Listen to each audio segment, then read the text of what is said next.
Geico makes it easy to get affordable renter's insurance in as little as 90 seconds. That way, you have more energy for harder things, like the laundry. Why is it so difficult to fold clothes? They just end up wrinkly anyway, or on the floor in a pile that just sits there, taunting you. But with renter's insurance through Geico, at least you know that those clothes and the other things you love are covered. Get more with Geico. 30% discount at Stone Stopper by Moonstone TM. Find us at moonstonenutrition.com. Here radio. Stone Stopper by Moonstone TM is a doctor-developed, science-backed kidney health solution with 30 MEq of alkali citrate to prevent kidney stones. Available in powders and capsules. Enjoy an exclusive discount with my promo code moonstonenutrition.com. Here radio to get 30% discount. The Irene Dunne-Fred MacMurray Show. Starring Irene Dunne as Susan and Fred MacMurray as George. Together in a gay, new, exciting comedy adventure, Bright Star.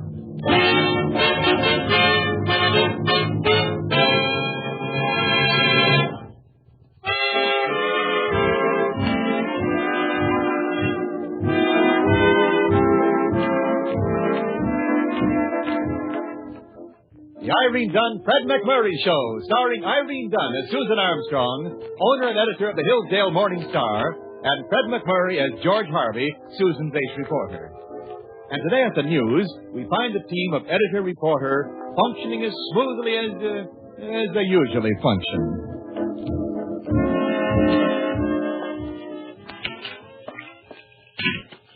About this editorial on widening Vine Street, don't you think that maybe I'm reading, George. Oh, congratulations. But on this editorial... I've got to get through with this book, George, and I haven't got much time. It's Dr. Hocker's latest. Look at your mind through a microscope. See anything? A very obvious remark. You are familiar with Dr. Hocker's syndicated column on scientific living, which we are lucky enough to run in our paper. I live as unscientifically as possible. No, that's hardly a news item. Dr. Hocker is coming to Hillsdale on a lecture tour, George, and he's going to be here this afternoon. Oh, good. Naturally, I want to be familiar with his book. Well, don't you worry about it, Susan. You just turn old Hocker over to me. I'll take a night clubbing tonight with a couple of friends, and he'll think that the Hillsdale Morning Star is the greatest little paper in the entire country. George, Dr. Lionel Hocker is not a corset salesman. Through his column, he guides the lives of millions of Americans daily. And look at us. And it's extremely important that he be received here in this office by someone of intelligence and understanding. Oh, me, obviously. Therefore, George, I shall want you to remain as far away from the office as possible the entire afternoon. Susan, there are times when I doubt that you care. No, it isn't really that, George. It's just that your manner at times, well, it's... All right. Shall I stand in the cellar all afternoon? Oh, no, of course not. I have an assignment for you. At the Abernathy College for Girls. Well. You're to interview Dean Abernathy. Why? Well, she's incorporated her social theories in a new book, George, and it's called Why Men. Why Men? Mm-hmm. So if you don't mind, I can get on with Dr. Hocker's book now. Oh, sure. Pardon me for taking up your time. George, you're not angry with me. Me? Angry? Of course not. All you did was insult me, seek to hide me in the cellar like a poor relation, and compare my popularity with that of bubonic plague. I am leaving, Miss Armstrong, and it is doubtful that I shall return. George! Sorry, Mr. Harvey. I was just emptying the wastebasket. Sammy, you have just ruined my most effective exit in years.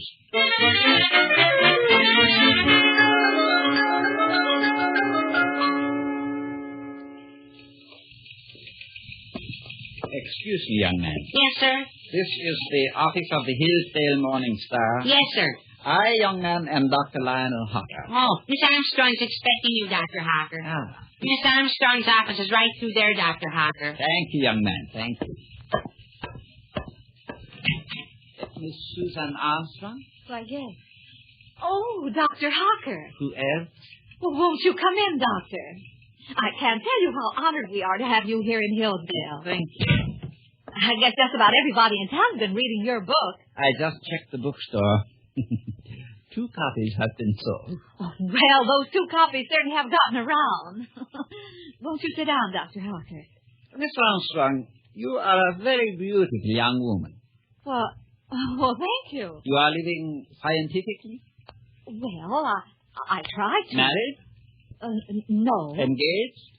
Well, no. In love? No. I mean, well, there is someone, but... Aha. You are not living scientifically. You are in love, but not married. You must put yourself in my hands.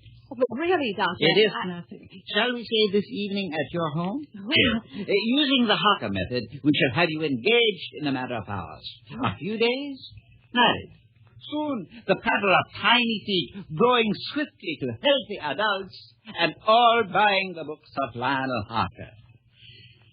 It is beautiful to contemplate. Doctor... Science, I love you. Shall we say tonight at 8? Yes. 8 will be fine. At 8, you will start to live. Until then... Phew.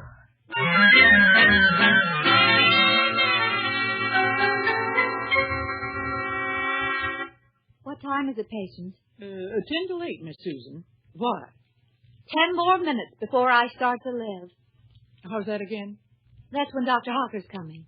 Oh. Does he hold you up by the feet and spank you? Scientific living, patient. It's something like he describes in his chapter on Come Out From Behind Yourself and Live. Well, that sounds like a halfback running around his own end. And it's so true, patient.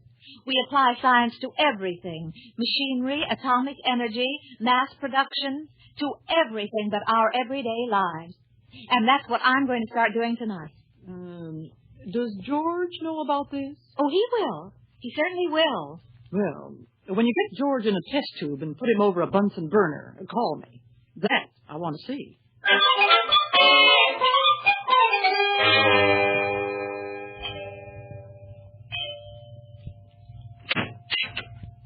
Miss Armstrong's resident? Come in. She's expecting you, Dr. Harker. You know my name. Read your column for years. I wrote you for advice when I was thinking about being a housekeeper. And thanks to a correct and scientific choice, you have enjoyed many years of happy living in your chosen profession. Sure. Except you advised me to become a tomato picker. And Miss Armstrong is in the living room. Oh, poor woman. She must be terribly unhappy. The lovely Miss Armstrong. A charming home. Charming. Thank you. Won't you sit down, Doctor? Now, let me see. I have your problem firmly in mind. A mother fixation on the part of your emotionally immature husband with a consequent rejection of the responsibilities of marriage. Dr. Harker, I'm not married. Of course. I have your case firmly in mind.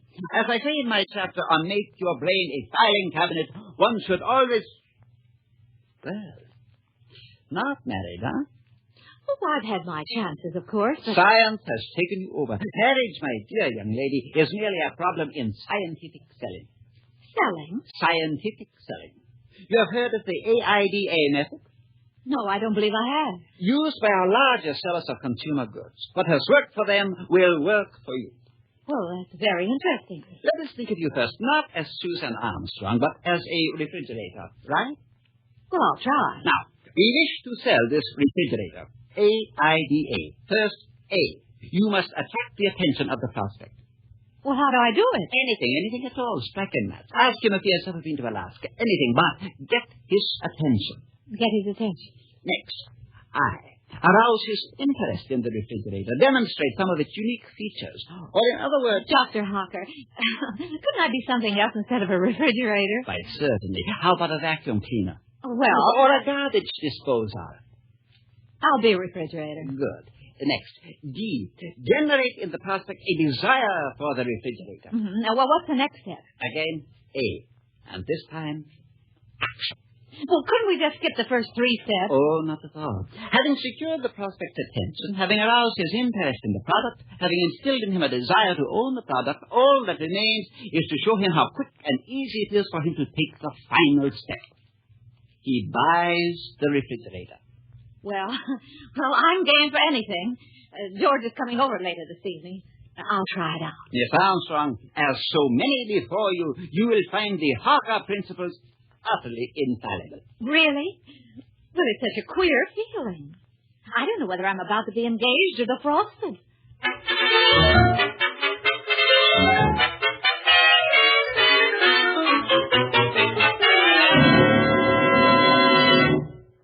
I was telling you about my interview with Dean Abernathy this afternoon, Susan.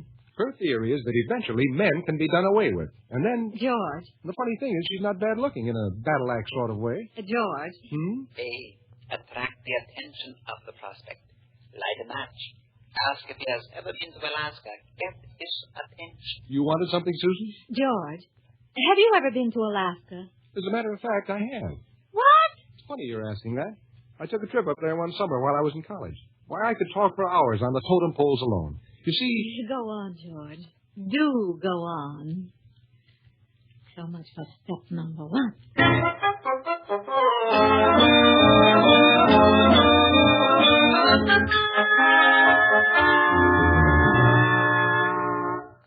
George. Yes, Susan? Arouse the interest of the prospect. Demonstrate to him some of the unique features of the product. George, have you ever noticed something? What's that? How you can work practically side by side with a person for months and months and never really see them.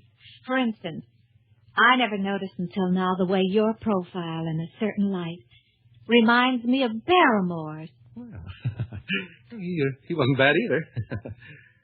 And you most likely never knew how I, for instance, adore cooking. I thought Patience did all the cooking. Oh, that's just when I don't have the time. Cooking, huh? Well. And you probably haven't any idea about my other passion in life. Darning socks. Really? Really? Susan. Yes, George. What you just told me. You know I'm a bachelor. I gather that, yes. You won't laugh at me if I get up the courage to ask you something. I won't laugh, George. Promise? Promise. Well... Other shows we have for you to enjoy at myclassicradio.net. The Avengers was most certainly not a household name in South Africa prior to the radio series. With no national television service until 1976, the mechanism simply was not present in the country to show television programs to mass audiences. While many other countries reveled in the filmed adventures of John Steed and Company, South Africa was not equipped to join in the fun. The series took Britain by storm and made a major impression in the American markets, being that greatest of rarities, a British series given a network transmission slot. However, as a film series, rather than a videotaped one, The Avengers was able to gain a modicum of exposure in South Africa through film rentals. Come and listen at myclassicradio.net. Susan, would you show me how to darn socks? So much for step number 2.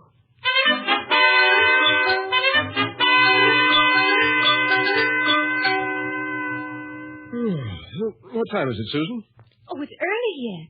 Generate in the mind of the prospect a desire. Desire. Mind if I switch on the radio? No, right ahead.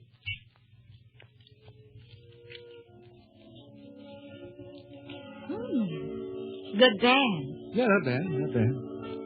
You wouldn't care to dance. Why not? Why, George? Oh, I have my moments.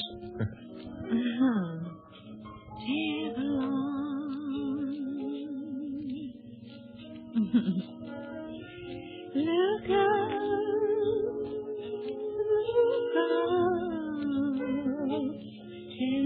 Yeah, this is nice, isn't it?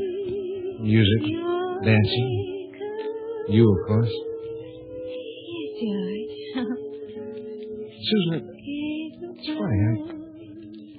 I don't know. I feel like something's come over me. Action. Having secured attention, aroused interest, instilled in the prospect a desire, show him how easy it is to take the final step. Action. George. You said something had come over you. What? I can't explain it, Susan. It's strange. It's almost like I was getting a thought wave from you. Almost as if you were impelling me to take some action. Yes, George. Susan, you know, I have the strangest desire. What? I know it's irrational and irresponsible and everything else, but I want to go out and buy a refrigerator. Oh, no.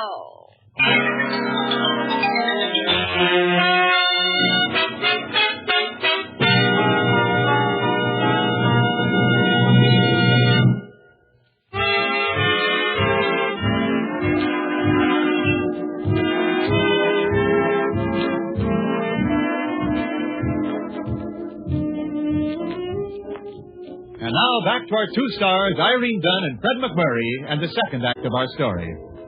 Irene, that is Susan, didn't have too much success with Dr. Hocker's principles for scientific living when it came to applying them to Fred, and that is George. To anyone who knows George, this is not altogether unexpected.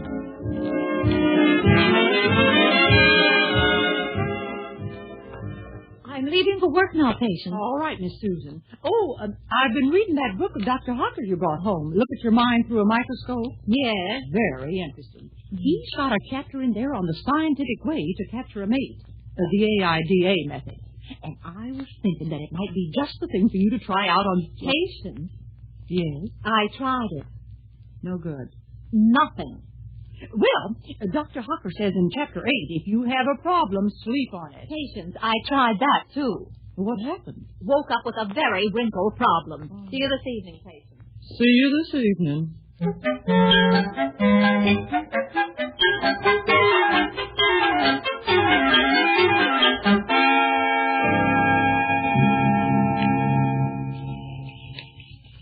Read Dr. Hocker's column this morning, Mr. Harvey? Can't say that I have, Sammy. What vital message is he giving to waiting America? Start the day with a smile. I'd rather start it by going back to sleep. This morning, try greeting your associates not with a sour look, but with a bright, beaming smile that says, "Isn't it great to be alive?" Yeah, well, try anything once. Here comes Miss Armstrong. Oh. Good morning, Susan. Isn't it great to be alive? Ha! Well, Sammy, what else is new?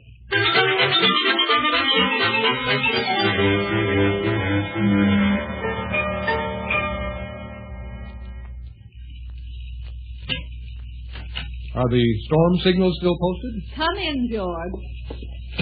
I want you to set up some shots with our photographer. Dr. Hocker will be here this morning. Sure, Susan. And I asked Dean Abernathy to come in for some pictures, too. You know, the woman who wrote Fly Men, a crackpot. I think she has a very sensible thesis. Now, Susan. Good morning, Miss Armstrong. And this is George Harvey, Dr. Hocker, an employee. an interesting face. Improbable, but interesting. Thank you. And how did you make out last night, Miss Armstrong, with my AIDA experiment? I resent having things spelled out in front of me. Oh, he is irritable. Hasn't he had his NAP? Dr. Hocker, this is the subject of the experiment. Huh? Oh. And? Nothing. I think you're just as well off. However, scientific methods, Miss Armstrong, properly applied will always... interrupting? Oh, Dean Abernathy. Come in. Come in. Thank you. And you know our Mr. Harvey, of course? Of course, of course. And this is Dr. Hocker, Dean Abernathy. I'm sure you've read his column. You're in town again? Hello, Violet. You two know each other? Unfortunately, yes. I should have thought you'd have given up by now, Lionel Hocker. Well, if at first you don't succeed... Miss Armstrong, Mr. Harvey, I shall return at a time when your business with Dr. Hocker is completed. But, Good day. Well, that was peculiar. Yeah. What's the story, Dr. Hocker? Merely a little misunderstanding which time and scientific principles will...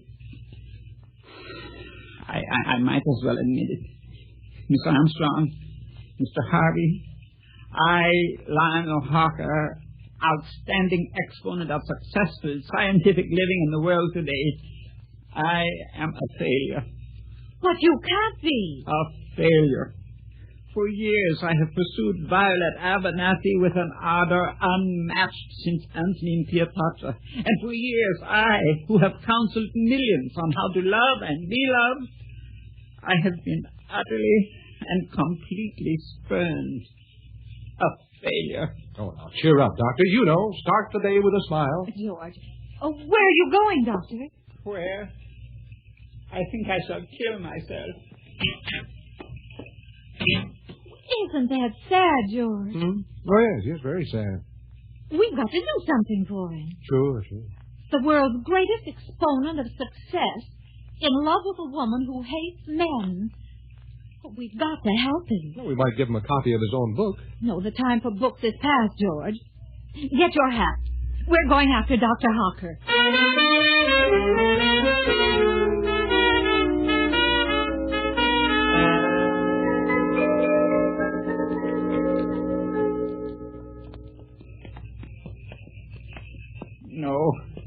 No, it's no use, Mr. Armstrong, Mr. Harvey. For the first 19 years, I thought she was merely being coquettish. Now I'm convinced she means it. Dr. Harker, look where we are. Isn't this the Abernathy College for Girls? It certainly is. George. Now, Dr. Harker, you go right into her office and sweep Dean Abernathy right off her feet. You know, the AIDA system. Oh, I couldn't do that. Why not, Doctor? Show her the real aggressive you. She knows the real me. She hates me. Oh, nonsense. You just don't have faith in your own methods. You know what has worked for the largest firms in America. Well, Oh, no, it wouldn't work for me. Why, of course it would. George, demonstrate the system for Dr. Harker. Who, me? I'm Dean Abernathy? No, I didn't mean that. Come over here, George. Now, look, Susan, I'm not going to... Desperate times call for desperate measures. Now, look, we've got to restore Dr. Harker's confidence. But why? Well, now, never mind why. Use his system. Look. Sweep one of those young students off her feet. Oh, but these are Abernathy students, Susan. They're man-haters like the dean. George Harvey. Oh, all right. I'll try. Good. Try this little blonde coming along the walk. The one with the freshman beanie. Oh. Go ahead, George. Go ahead. All right. Excuse me, miss. Yes? Have you ever been to Alaska? I hate all men. You see, Susan, it's like I said. Try step number 2, George. Well, you wouldn't be interested in a refrigerator? Oh, I hate all men. Especially tall, slim men with wavy hair and hazel eyes and little boy smiles. I hate all men. You see, Susan, she says she hates all... You're doing fine, George. You see, Dr. Harker? I can hardly believe it's my own system. You see, young lady, this particular model I'm demonstrating has certain features that... Yes? Would you mind not standing quite so close? You're breathing on my pie. I know what men are. Pursuing ever, seeking to capture, dominating helpless womanhood. No, really. I'm afraid you have the wrong idea. Men are... hey, what are you doing?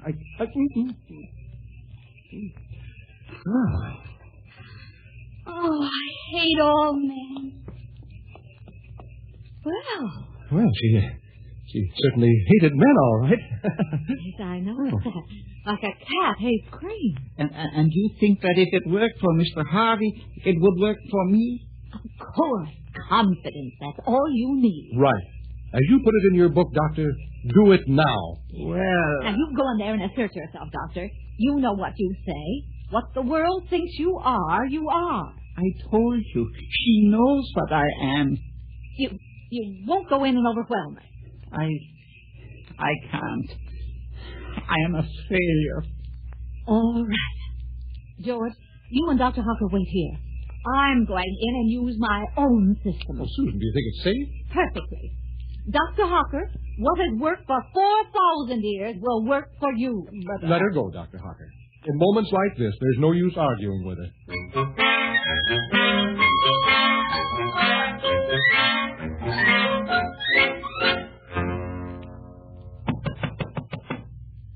Come in. Miss Armstrong, what can I do for you? Dean Abernathy. It's not without Lionel Hucker. I'm afraid it is. Miss Armstrong, for 20 years I've told him repeatedly that I will have... I've come to you as one woman to another because I feel it's the only honest thing to do. What is? I've come to ask you to give him up. Me? Oh, I know what you're thinking of me. Believe me, I thought all these things of myself. But I'm afraid I can't help myself. You know Lionel. I'm not quite sure I do. I can't excuse myself. I can only say it all happened so quickly. What did? One moment, we were almost strangers. The next, he caught my attention almost hypnotically, and then I felt a strange urge of interest, and then I was struggling weakly in a whirlpool of desire, and then... Then? You must give him up. Miss Armstrong, this is Lionel Hucker you're talking about. The real Lionel Hucker. And he's caught you in a whirlpool? Oh, I know he's cool and calculating and scientific, and I'm just a woman, a plaything to him, but... I never knew he was so playful. Dean Abernathy, I can only ask you, will you give him up? Miss Armstrong, I'll never give him up. Good for you. What? I mean, good for you and tragic for me. But I'll get along somehow. Where is he? Outside the door. I'll tell him to... Excuse me, Miss Armstrong, I'll tell him. Lionel? Yes, Violet? Lionel Hucker, have you... Yes? Have you ever been to Alaska? Violet? You mean... I certainly do. But I thought you... Alaska? You see, Dr. Hocker, as I interpret it... Never mind, George. Get your kayak and let's paddle off home.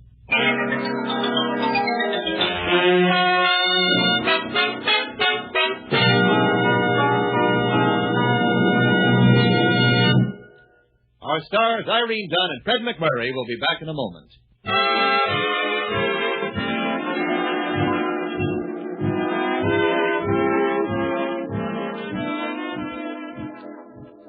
Susan, I have to hand it to you. You do, George? That was pretty smart, the way you figured out the Dean wasn't a man-hater and a little jealousy would bring her around. Why, thank you. Of course, I knew it all the time myself.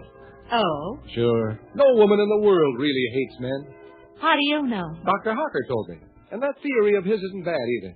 AIDA, Alaska... Totem pole. Sure. There's just one thing about that Alaska part I still don't understand. Yes?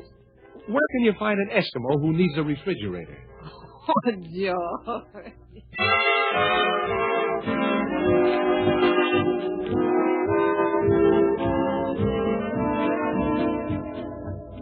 Irene Dunne and Fred MacMurray will be back next week in another exciting comedy adventure in the gay new series, Bright Star. This is Wendell Niles inviting you to join us then.